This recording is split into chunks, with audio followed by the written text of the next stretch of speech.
es bastante amigable porque nos recuerda un poco de biología.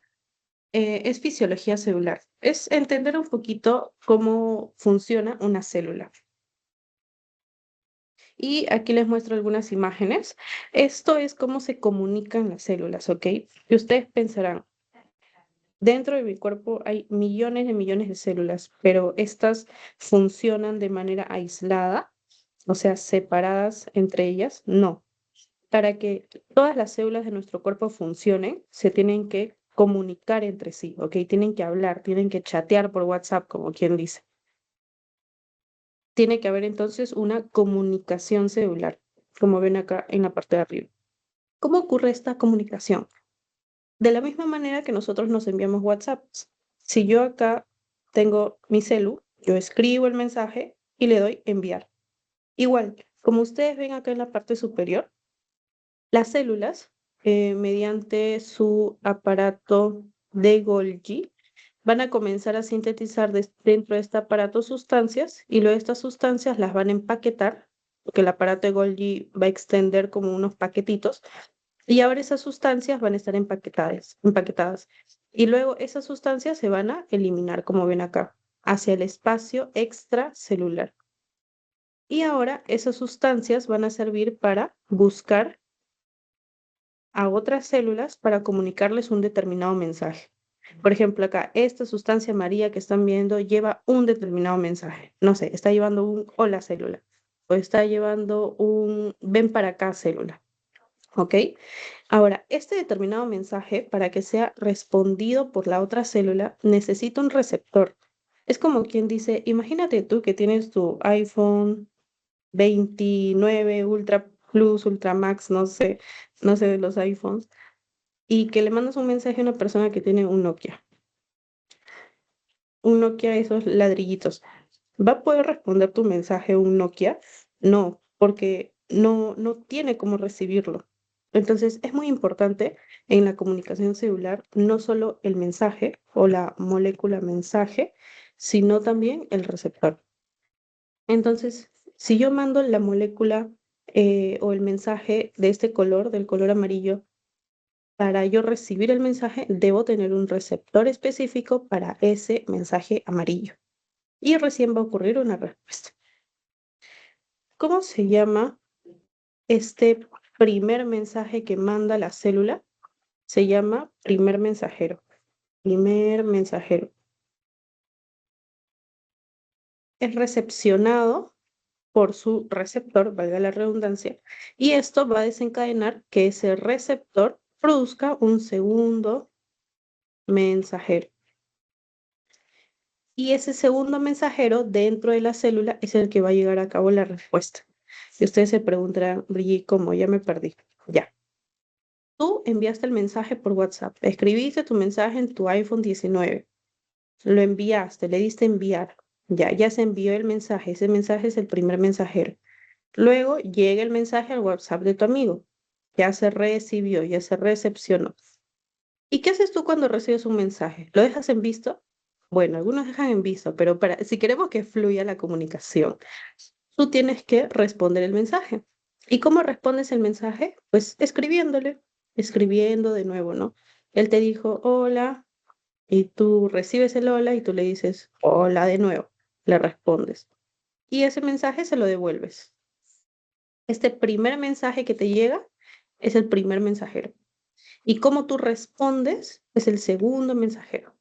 Igual, acá la célula ya recibió el mensaje con su receptor específico para ese mensajero. Ahora, ¿qué produce? Un segundo mensajero. Esa es la respuesta. ¿Ya? Ahora, ¿qué pasa? Como ven acá, si una célula no tiene un receptor específico para esa molécula, pues no lo va a recepcionar. Por ese motivo es que cuando ustedes vean más adelante fisiopato, fármaco, medicina 1, medicina 2, medicina 3, van a ver que estratégicamente a veces los medicamentos no quieren que una célula responda a un determinado mensaje, porque ese mensaje puede ser malo, ok, a grosso modo hablando. No lo van a entender ahorita si les hablo de enfermedades, pero quiero como darles un acercamiento. Entonces, a veces este tratamiento busca que ese mensaje malo no sea respondido. Entonces, ¿Qué estrategias hay o qué medicamentos se pueden sintetizar para que determinadas enfermedades no se produzcan por ese mensajero malo? Pues ese fármaco puede agarrar a ese mensajero malo de manera que como ya está ahí agarrado, se ha unido a a ese mensajero malo, ese mensajero malo ya no se va a unir al receptor. Y hay también otra forma, que el medicamento agarre al receptor. Si el receptor ya está ocupado por un medicamento, ya nada, ninguna molécula puede unirse al receptor.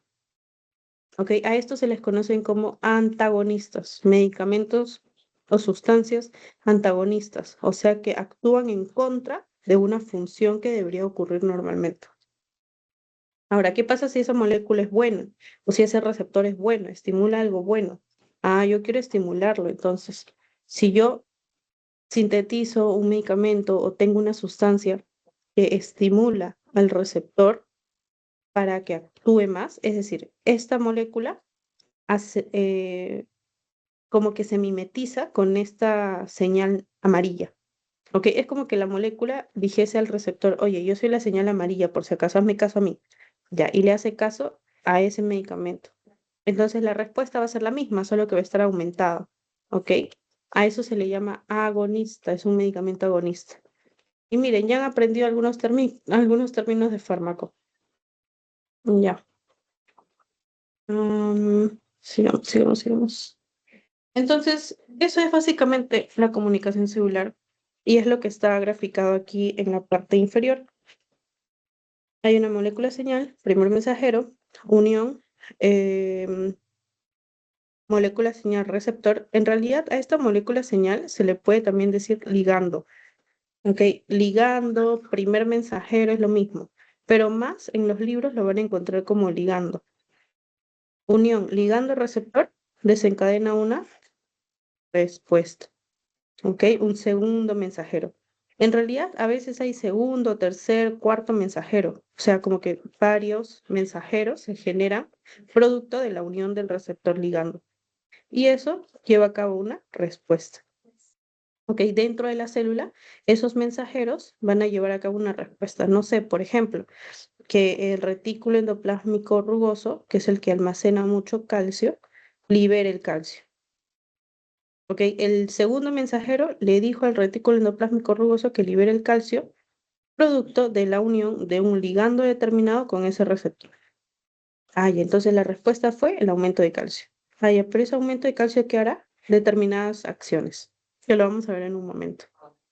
Chicos, hasta ahí, pueden escribir en el chat si se entendió, con un puntito. Pueden escribir un puntito si se entendió. Ya ver, Alexander, Camila, ya, chévere. Hasta ahí vamos bien, entonces. Ahora vamos con algo un poquito más complejo y de aquí vienen las preguntas de exámenes USMLE, exámenes estadounidenses, lo vamos a revisar.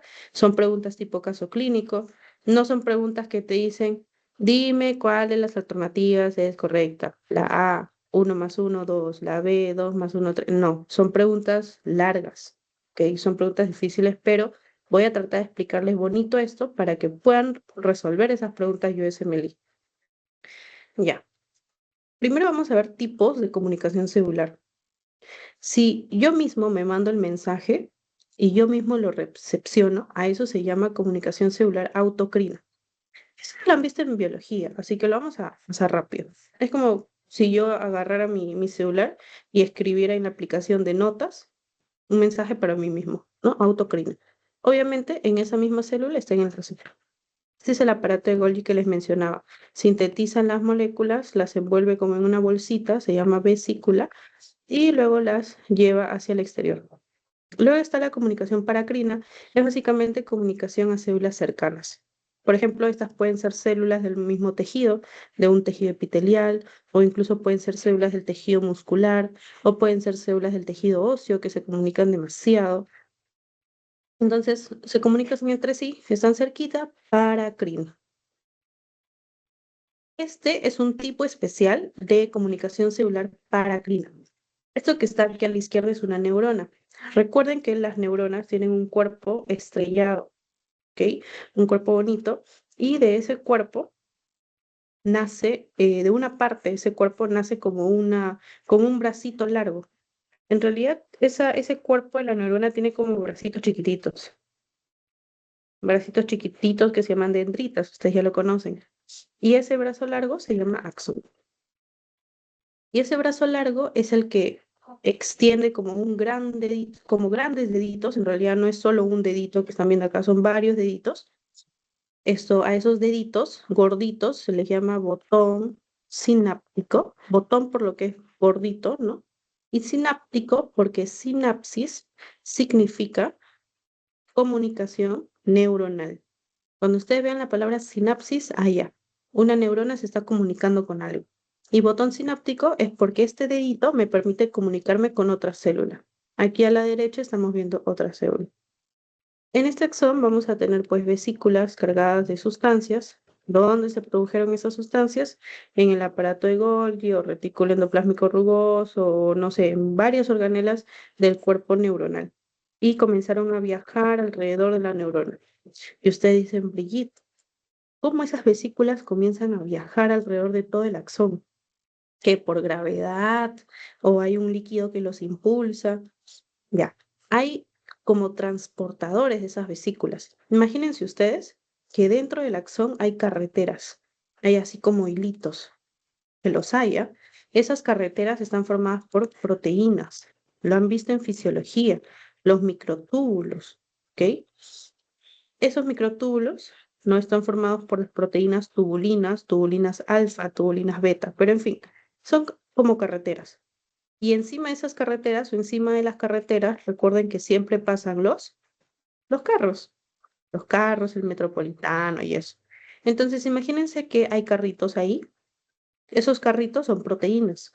Son dos, la cinesina y la dineína.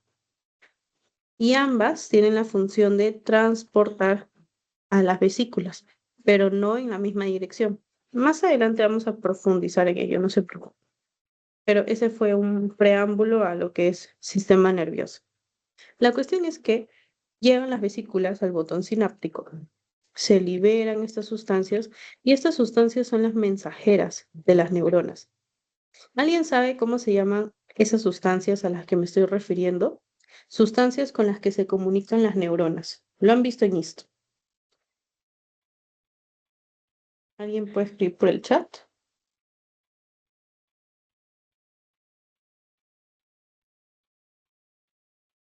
Pista, comienza con N. La siguiente letra es la E. Muy bien, Alexander. Los neurotransmisores son como quien dice los WhatsApps de las neuronas. Ok, entonces la neurona es realmente la fabricadora de neurotransmisores y es experta porque hay neurotransmisores de todo tipo. Hay neurotransmisores activadores, hay neurotransmisores inhibidores, hay neurotransmisores que median el mensaje de la adicción. Más adelante vamos a ver cuál es ese neurotransmisor que le dice a las células que se vuelvan adictas, a otras neuronas, obviamente, que se vuelvan adictas. ¿Ok? Ha sido pregunta también de examen USBL. Lo vamos a ver más adelante. Se liberan esos neurotransmisores y se unen a su receptor. Por ejemplo, un neurotransmisor, el gamma aminobutírico, el ácido gamma aminobutírico, el GABA, se une a un receptor. Obviamente tiene que ser un receptor GABA. Ahora, hay tipos de receptor GABA. Hay GABA A, GABA B. Eso lo van a aprender conforme pasen las semanas, conforme lo veamos en fisio. También hay otro neurotransmisor que es el glutamato, que tiene su receptor. Ahora, no es que ustedes se pensarán, ¿no? Se une el ligando a su receptor, esta es la célula, uy, y producto de su unión, por magia, se genera el segundo mensajero. No, no es así, no es por magia. Algo pasa, esa unión, algo desencadena. Por ejemplo, algunos receptores lo que hacen es comunicarse luego con una proteína que está cerquita en la membrana y esa proteína tiene la capacidad de sintetizar ese segundo mensajero. No es que por magia se une el ligando al receptor y ya, ¡plup! Apareció un segundo mensajero. No, se sintetiza o se forma porque algo se activa, algo pasa. solo que yo les estoy mencionando a grosso modo para que me entiendan un poco el contexto, la historia, y luego vamos a profundizar en proteínas, enzimas y todo eso. Pero si no me entienden en general, pues vamos a hablar así de papurreta. Y lo bueno es que veo que ya están entendiendo. Entonces, este tipo de comunicación, como verán, es paracrina, es especial, ¿ok? Mediada por los neurotransmisores de las neuronas. Ahora vamos a ver la endocrina. Endocrina quiere decir que esa sustancia, ese mensaje, va a encontrarse en una estructura interna, endo, que es la sangre. Entonces hay una célula, igual que sintetiza el mensaje, el ligando, pero el ligando se libera en la sangre. Y a través de la sangre, pues va a llegar a cualquier parte del cuerpo. Y es así que una hormona, a estas sustancias que están en sangre, se les llama hormonas, no se olviden. Si neurotransmisor es el producto o el mensaje de una neurona, el mensaje que se transporta por sangre se llama hormona, ¿ok? No se olviden de eso. Y a las células que producen hormonas se les llama endocrinas. ¿Y qué tipo de comunicación es esta? Pues endocrina. Y el mensaje puede llegar bastante lejos. Entonces lo que les decía es que de esa manera es que glándulas endocrinas, o bueno, células endocrinas que están en el sistema nervioso, que están dentro de nuestro cráneo, pueden comunicarse con órganos que están dentro del abdomen, ¿ok? A través de la sangre. Lo vamos a ver cuando lleguemos a la parte de sistema endocrino. Y finalmente, esta es una comunicación archi mega especial. Es una comunicación neuroendocrina. Imagínense un neurotransmisor, es liberado, pero se va hacia la sangre. Y a través de la sangre, pues llega a diferentes partes del cuerpo. ¿Ok? Em, entonces, si eso está entendido, ahora vamos a ver los tipos de receptores de las células. Y estos receptores, ¿con qué proteínas interactúan? Ok, aclaro. Me corrijo. No vamos a ver los tipos de receptores. Vamos a ver los tipos de proteínas con las cuales actúan o estimulan estos receptores. Les había dicho acá, ¿no? Unión, ligando, receptor. Y para que se genere el segundo mensajero, ¿qué necesito? Que esa unión active una proteína que está por ahí cerquita. Ya, vamos a conocer a esas proteínas que están ahí cerquita, cómo se activan y generan ese segundo transmisor, ¿ok? Ese segundo mensajero. Son tres. Son tres, los tres más importantes. En los libros van a encontrar más. Me parece que son cinco, pero yo les he puesto los tres más importantes, los tres que más estudian, que más se conocen. La fosfolipasa C, se las presento, está acá en la imagen superior, es de la fosfolipasa C. La adenilato ciclasa, se las presento, es esta de acá. Son dibujitos nada más, pero si ustedes quieren buscar en internet, chévere. Y la guanilil ciclasa. Un zoom es esta de acá. ¿Ok? Como verán, ¿dónde están estas proteínas? En la membrana. ¿Qué están esperando estas proteínas? Estimularse por un receptor que se haya unido a un ligando. Por ejemplo, acá, miren, tenemos a un receptor ligado a esto, la proteína G, ¿ok? Esta es la proteína G. Es una proteína que tiene subunidades, subunidad alfa, o pedacitos, como a mí me gusta llamarlo, pedacitos, subunidad beta, gamma. Es simplemente el nombre de un receptor, ¿ok? Receptor ligado a proteína G. Y este receptor, pues acá tiene su ligando, ¿no? Acá hay una pelotita, es el ligando. ¿Qué ligando es? Vamos a ver en un momento. Producto de esa unión, ocurre todo un cambio, miren, en estas subunidades. Se desprende la subunidad gamma y beta y queda la subunidad alfa, el GDP se cambia por GTP y esa subunidad alfa con GTP se unen a la fosfolipasa C para activarla. Ahí está lo que les comentaba, ¿no?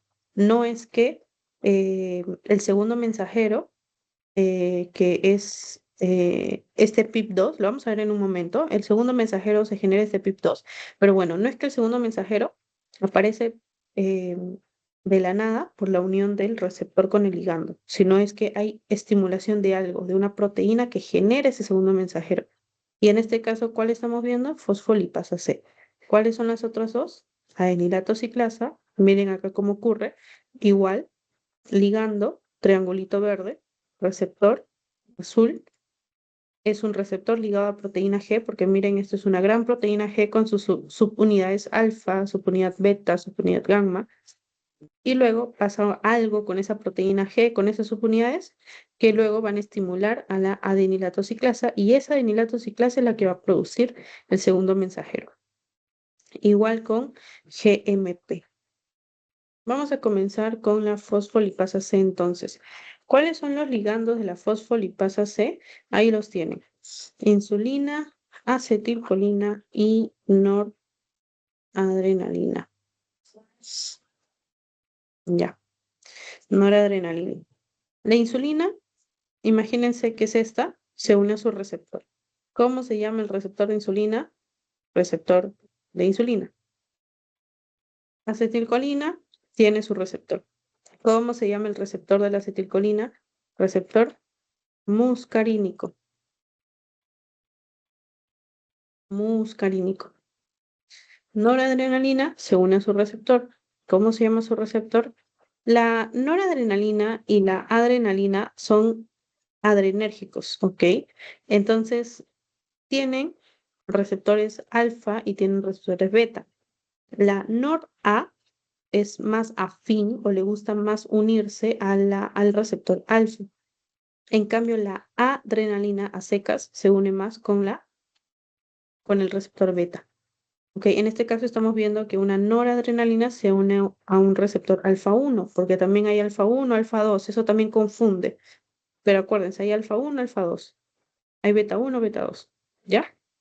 Entonces, y eso que les estoy poniendo algunos ejemplos nada más, porque en realidad tantas moléculas señal, tantos mensajes, tantos ligandos tenemos en el cuerpo que a la fosfolipasa C pues es activada por muchos, ¿ok? Pero estos tres son los ejemplos de mensajeros más conocidos en fisiología. La fosfolipasa C, chicos, tienen que acordarse de lo siguiente.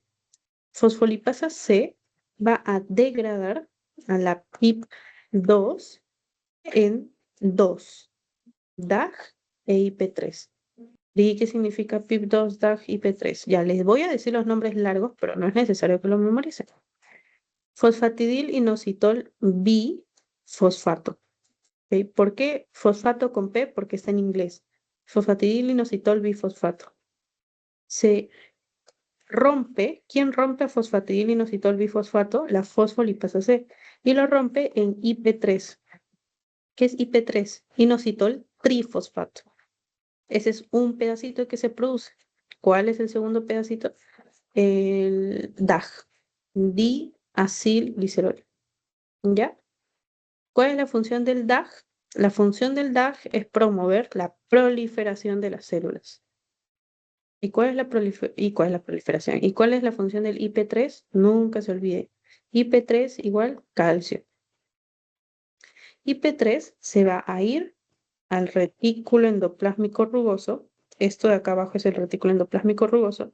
Y le va a decir al retículo que todo ese calcio que tiene almacenado, porque esa es la función principal, una de las funciones principales de ese organela, que libere todo el calcio al citoplasma.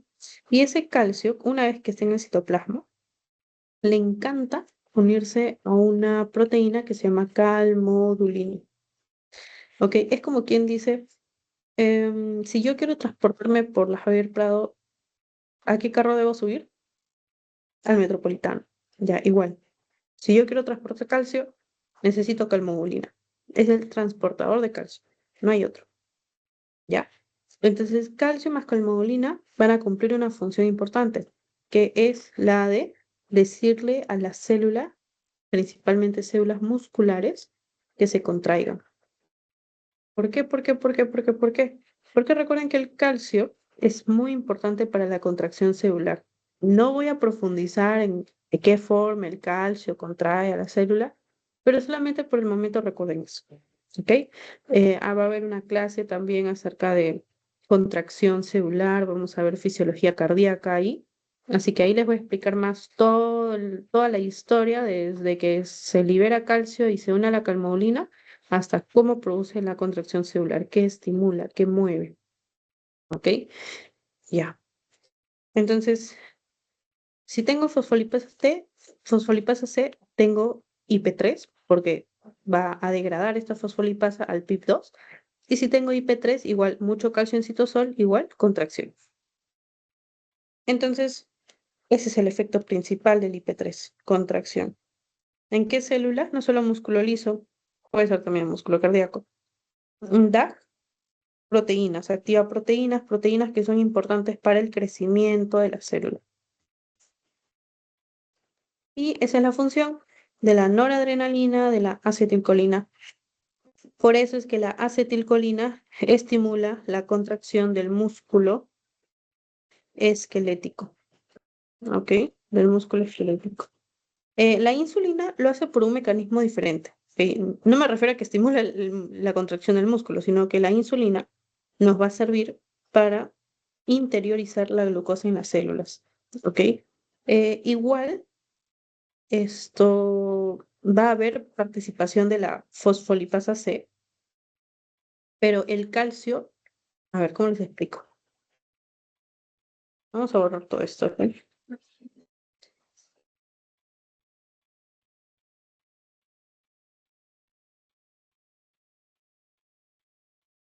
¿Qué mensaje quiere llevar la insulina a una célula?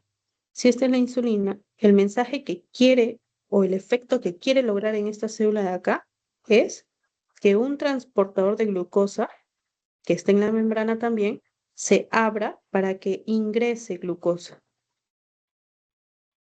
¿Y de dónde salió esa glucosa o dónde estaba esa glucosa en sangre? Entonces, si había mucha glucosa en sangre, la insulina le dice, oye, glucosa, vete para adentro de la célula y almacénate, ¿no? En forma de glucógeno. En el hígado es donde principalmente se almacena en forma de glucógeno. La cuestión es que la insulina entonces es una hormona, que es una hormona secretada por el páncreas, que como ven actúa en órganos distantes, hígado, diferentes tejidos. Es una hormona que por lo tanto baja la glucosa en sangre. Por eso a la insulina se le conoce como hormona hipoglicemiante. Y ahora ustedes se preguntarán, Bri, ¿se une la insulina a su receptor de insulina? ¿Y que por magia aparece ese transportador, por magia se abre? No, ahí interviene la fosfolipasa C. Se activa la fosfolipasa C, producto de esa unión, ligando receptor, se produce la degradación del PIP2, se produce IP3, IP3 libera calcio. Ese calcio es el responsable de que ese receptor, perdón, de que ese transportador se abra. ¿Ok? Bien, entonces hasta ahí terminamos con la historia de fosfolipasa. Acuérdense, ¿qué lo activa? ¿Qué ligandos lo activan? ¿Cuáles son sus productos? Eso es pregunta de exámenes. ¿Cómo recordar los receptores adrenérgicos, los receptores de adrenalina, noradrenalina? Ya de la siguiente forma. La A, la letra alfa, ¿no? La letra griega alfa. Dense cuenta que acá al costadito tiene como la forma de una C. Una C. Entonces, el receptor alfa, principalmente el alfa 1, me va a dar contracción. ¿Cómo me da contracción ese receptor alfa 1, que es este de acá, imaginemos? Ah, ya, porque activa la fosfolipasa, el IP3 me permite sacar calcio, el calcio va a unirse a la calmodulina, calcio, calmodulina permiten la contracción. Chévere. ¿Cuál es el neurotransmisor experto en unirse al receptor alfa 1? La noradrenalina, noralfa, ¿ya? A diferencia de la adrenalina se une al receptor beta, ¿ok? A beta. Y su efecto es el contrario. eh, no va a tener relación con la salida de calcio ni con la contracción, sino al contrario, va a generar relajación. Pero eso lo vamos a ver en un momento. La acetilcolina, ya les expliqué, la acetilcolina es el neurotransmisor que manda la neurona hacia el músculo y le dice que se contraiga. Ya. Vamos con la adenilato ciclasa. La adenilato ciclasa es también una enzima, pero que lo que la adenilato ciclasa va a hacer es convertir el ATP en AMP cíclico. ¿Ok? Su mismo nombre lo dice, ¿no? Comienza con AD, adenilato ciclasa. Ah, ya. El ATP lo convierte a AMP cíclico. Pero ¿qué ligando estimula a que ese receptor estimule la adenilato ciclasa? Adrenalina y glucagón. Y ustedes se preguntarán, Suri, ¿y cómo voy a recordar eso ahora? Ya. Acuérdense que la adenilato ciclasa en órganos como el hígado tienen relación con degradar el glucógeno, ¿ok? El glucógeno. Para que el glucógeno se degrade, necesito yo AMP cíclico. Entonces, si yo quiero degradar glucógeno, o sea, glucogenólisis, ¿qué necesito? AMP cíclico. ¿Y quién me da AMP cíclico? La estimulación del ligando, adrenalina, glucagón. Por eso es que el glucagón es una hormona hiperglicemiante, porque como se rompe el glucógeno que estaba almacenado en el hígado, ahora los pedacitos de glucosa se van a la sangre y aumentan en sangre. Es como quien dice que alguien tiene todo su dinero almacenado en el banco y comienza a sacar dinero del banco. Y hace tu billetera. Igual. El almacenamiento de glucosa es el glucógeno. Y si yo lo degrado, tengo ahora mucha glucosa libre en sangre. Ya genera hiperglicemia. La adrenalina igual. Ok, la adrenalina igual, pero a través de su receptor beta. ¿Ya? Y acuérdense que aparte de que la adrenalina genera también esta glucogenólisis, la adrenalina genera relajación del músculo, al contrario de la noradrenalina. Es decir, la adrenalina genera que los vasitos sanguíneos estén más relajados, vasodilatación, a diferencia de la noradrenalina que genera vasoconstricción. Listo, chicos. ¿Algo más que debo mencionar acá? Ya me acordé de algo más que debía mencionarles acá arriba. ¿Recuerdan que les mencioné que la noradrenalina estimulaba la contracción por este mecanismo? Ya. Acetilcolina no solo estimula la contracción del músculo esquelético. Sí se acuerdan el músculo esquelético, ¿verdad? Músculo esquelético es el músculo que está adherido a los huesos, esos bíceps, tríceps, ese es músculo esquelético. Esto de la noradrenalina y adrenalina, ¿dónde les decía que estaba actuando, contrayendo, relajando? En los vasos sanguíneos. Y, Brigitte, ¿pero en los vasos sanguíneos hay músculo? Sí, acuérdense por histología. Si el vaso sanguíneo es así como una tubería y esta es la pared del vaso sanguíneo, esto que estoy pintando de verde es músculo del vaso sanguíneo, que es la capa muscular. Y ese músculo justamente se estimula, por eso que les menciono, la noradrenalina, la adrenalina. Si se estimula el músculo por adrenalina, agarra calcio, igual contracción. Si se estimula el músculo por la adrenalina, ya, no agarro calcio porque la adenilato ciclasa no tiene que ver con el calcio, vasodilatación.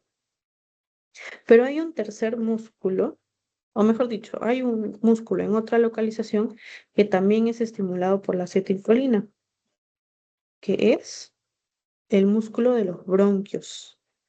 Los bronquios, imagínense que son estos dos, los bronquios son parte de las vías aéreas, ¿no? Los bronquios son vías aéreas. Tenemos aquí la tráquea, se divide en bronquios, ¿no? Ahora recordarán de anatomía, bronquio primario, derecho, izquierdo, ¿no? Se llama primario porque es el primero que entra al pulmón. Bueno, en fin. Estos bronquios también tienen una capa de músculo. Este músculo está bastante inervado por neuronas que producen acetilcolina. se les llama neuronas colinérgicas. Las neuronas que producen acetilcolina se llaman neuronas colinérgicas. Las que producen adrenalina, noradrenalina, adrenérgicas. Érgico quiere decir productor, generador. Entonces, uy, no lo borré.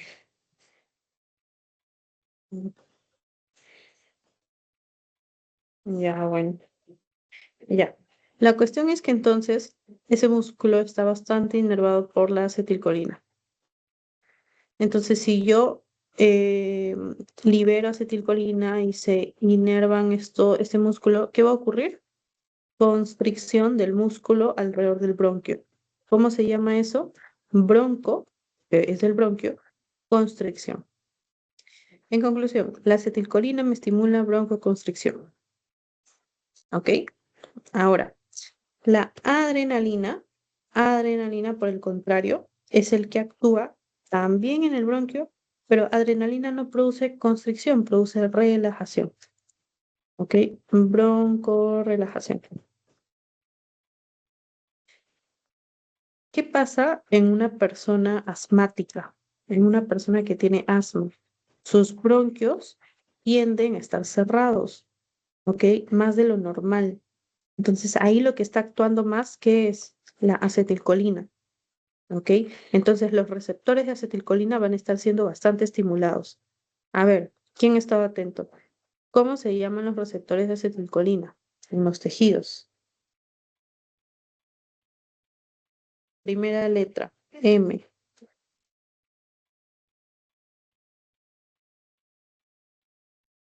Muy bien, Giovanni, receptor muscarínico. Entonces, em, miren este contexto. Una persona asmática tiene bastante estimulación de los receptores muscarínicos del músculo bronquial por la acetilcolina. Por lo tanto, se produce más broncoconstricción. ¿Cuál creen que sea entonces el medicamento para una persona asmática? ¿Quién me dice? Ya están aprendiendo fármaco y recién están iniciando fisio. Si ustedes quieren diseñar un medicamento para que una persona asmática no tenga los bronquios contraídos por ese estímulo de la acetilcolina, ¿qué harían? Lo primero que se les ocurra, ¿ah? No tiene que ser como la respuesta perfecta, así ya del medicamento que existe. Díganme, ¿qué harían? Acetilcolina se une al receptor muscarínico y estimula broncoconstricción. Y esa broncoconstricción es lo que hay en una persona asmática, o sea, su bronquio cerrado. Entonces, ¿ustedes qué harían para que el bronquio de esa persona asmática no esté cerrado, sino que esté dilatado? ¿Le darían un medicamento que estimule más la función de esa acetilcolina o qué harían?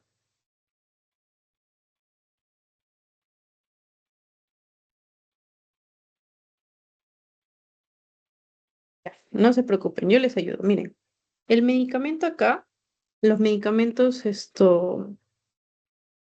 ay, acá me equivoqué, dije broncorelajación, broncodilatador. Los medicamentos broncodilatadores en personas asmáticas lo que hacen es agarrar al receptor muscarínico y decirle, oye, oye, oye, ya no te estimules. Se les llama antagonistas muscarínicos, ¿ok? O lo que pueden hacer también es agarrar a la acetilcolina y degradarla. Si yo tengo la acetilcolina degradada, si tengo el mensaje degradado, si por ejemplo mi celular se cayó al agua, el mensaje se degradó, ya no va a ser recepcionado. Entonces, esas son algunas estrategias en farmacología que se usan en base al conocimiento de fisiología.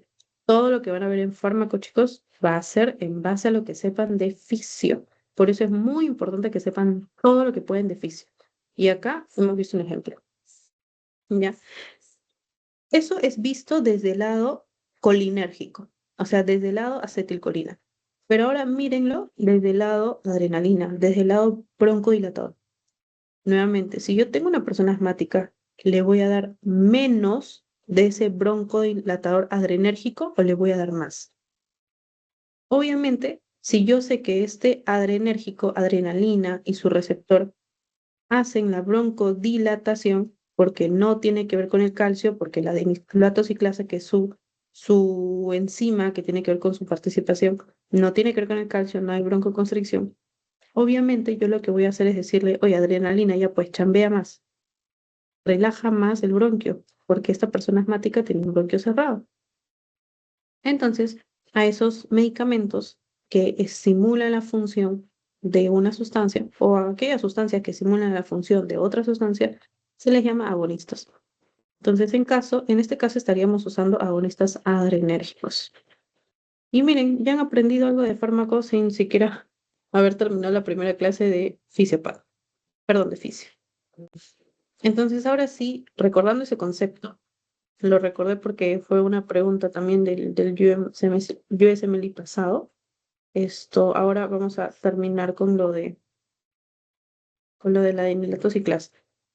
Ya habíamos visto, ¿no? Glucagón, adrenalina, estimulan a la ciclasa, glucogenólisis, también neogénesis, todo lo que me aumente glucosa en sangre, ¿ok? Más glucosa en sangre. También hay otros ligandos, la hormona paratormona, la PTH, también el receptor alfa 2, cuando se une a la adrenalina, activa la dimetilciclasa. Ok, ojo, receptor alfa 2, no receptor alfa 1. Receptor alfa 1 de la noradrenalina tiene que ver con calcio, sí, constricción, pero alfa 2 no. Alfa 2 es otra historia. Sé que es confuso porque todavía no han visto todavía no saben mucho de estos neurotransmisores, sus funciones, alfa 2 dónde están, pero por el momento vamos con conceptos chiquitos, ¿ok? Esto de acá es lo mismo, solo que visto de otra manera. Ese es un neurotransmisor norepinefrina que se ha sintetizado no en la neurona, luego es eliminado a través del botón sináptico. Esta entonces de acá, esta comunicación se llama sinapsis. La norepinefrina, o mejor dicho, en este caso la adrenalina, ¿ok? La adrenalina se une al receptor beta, ¿ok? Esto siempre genera confusión. Noradrenalina es con alfa, adrenalina con beta, ¿cómo era? Ya, bueno, yo les dije la mnemotecnia. NOR-A es con alfa, alfa 1 específicamente, adrenalina con beta. Pero en realidad es una cuestión que con las investigaciones se ha visto que depende de la afinidad. Por ejemplo, noradrenalina puede tener bastante afinidad con alfa, pero tiene poca afinidad con beta. O sea, al final sí puede tener afinidad con beta, solo que es poca. Es realmente a veces un poco confuso, pero luego lo vamos a ir desgranando en las siguientes clases. Por el momento, adrenalina beta, A, B, ¿ya? Entonces, el receptor beta, que era un receptor unido a proteína G, se activa. La proteína G ocurre ahí un cambio con las subunidades beta, gamma, se activa la denilatociclasa. La denilatociclasa tiene como función principal degradar ATP en AMP cíclico. Y el AMP cíclico que hacía activa a muchas proteínas. ¿Para qué activa muchas proteínas? Para la glucogenólisis. Glucogenólisis, ¿ok? Genólisis. Algo muy importante que tienen que saber acá es que la AMP cíclico es degradada por la fosfodiesterasa 3. Nunca se olviden de eso. Porque todo en medicina es, si se produce algo, luego se tiene que dejar de producir. Si ya se produjo AMP cíclico, luego se tiene que eliminar, se tiene que degradar. ¿Quién degrada al AMP cíclico? La enzima fosfatidil, perdón, la fosfodiesterasa 3, se me fue el nombre, la P es de fósforo, hoy lapsus está que se me muere acá la tablet, perdón, el laptop, la P es de fosfo, la D es de di, la E de esterasa. Fosfodiesterasa 3 es la que degrada al AMP cíclico. Si yo degrado el AMP cíclico, pues ya no voy a tener ese efecto, ¿no? Voy a tener ahora AMP. Bien. Aquí está, ¿no? La inhibición de AMP cíclico por la fosfodiesterasa 3 que me estimula o que me inhibe, perdón, la actividad de esa fosfodiesterasa 3, las antinas están en las gaseosas, la cafeína, la teofilina, por ejemplo. ¿Cuál es su acción?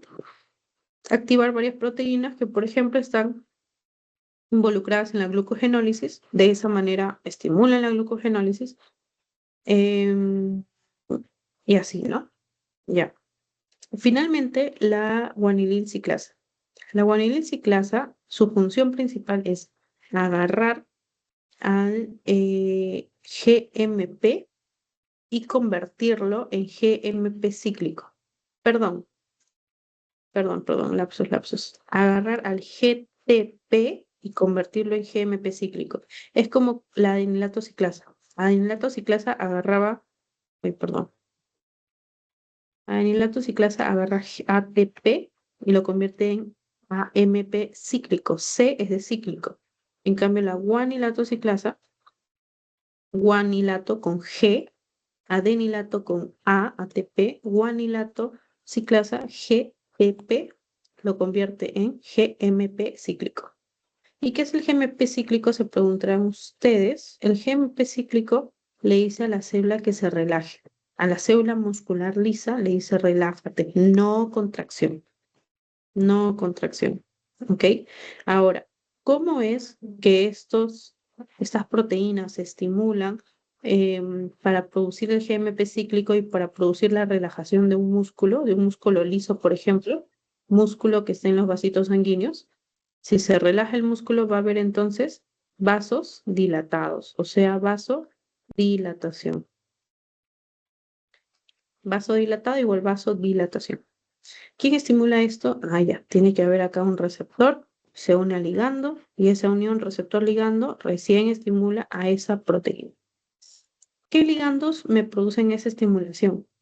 Acetilcolina, pero por otra vía, la vía de la hilatociclasa.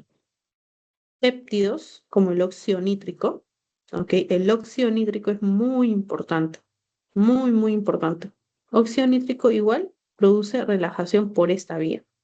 Las prostaglandinas también producen relajación por esta vía, ¿ok? Ya. Y finalmente, este GMP cíclico es importante que sepan que se degrada por la fosfodiesterasa 3. Entonces, imagínense ustedes, ya se produjo el GMP cíclico, ya se produjo relajación. Ahora ya no quiero que el músculo se siga relajando, todo tiene que estar en homeostasis. Entonces degrado la GMP cíclico.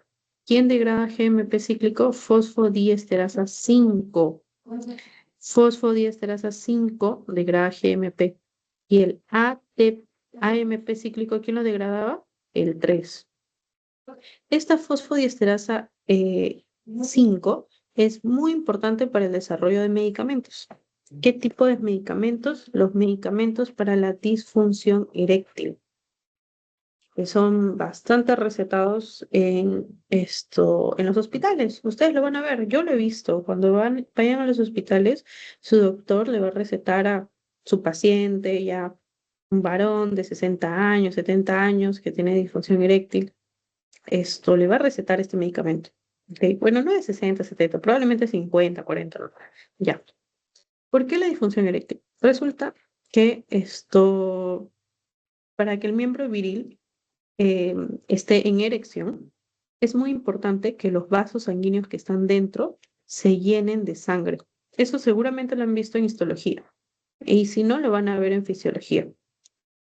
Pero si están contraídos esos vasos sanguíneos, por lo tanto, el miembro viril no se erecta, porque no pasa por ahí sangre. La sangre es la que llena el miembro. Entonces, estratégicamente, ¿qué hacen con este medicamento? Este medicamento lo que hace es inhibir a la fosfodiesterasa 5.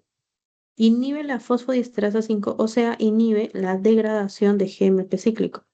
Como GMP cíclico ya no se degrada y la función de GMP cíclico era la relajación, entonces va a promover la mayor relajación de los vasos sanguíneos que están dentro del miembro viril.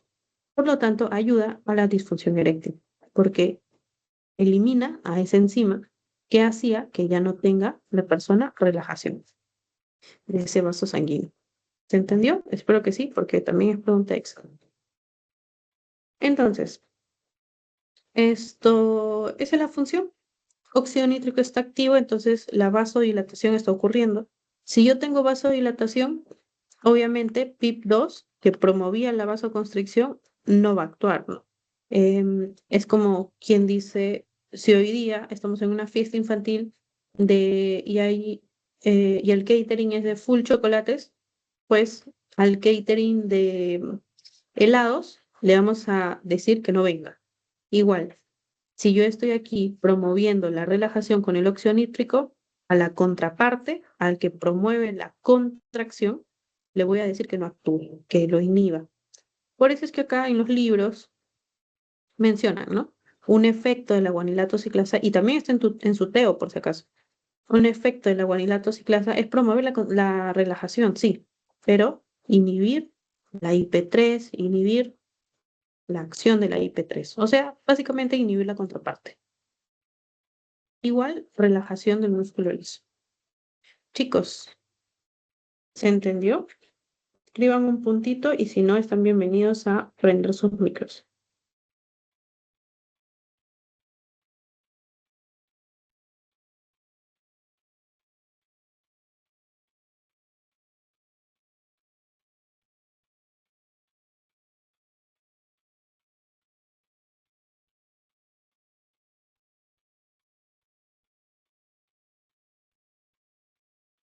Ya, por ahí escribieron puntitos, así que me parece que se entendió. Así que vamos a resolver.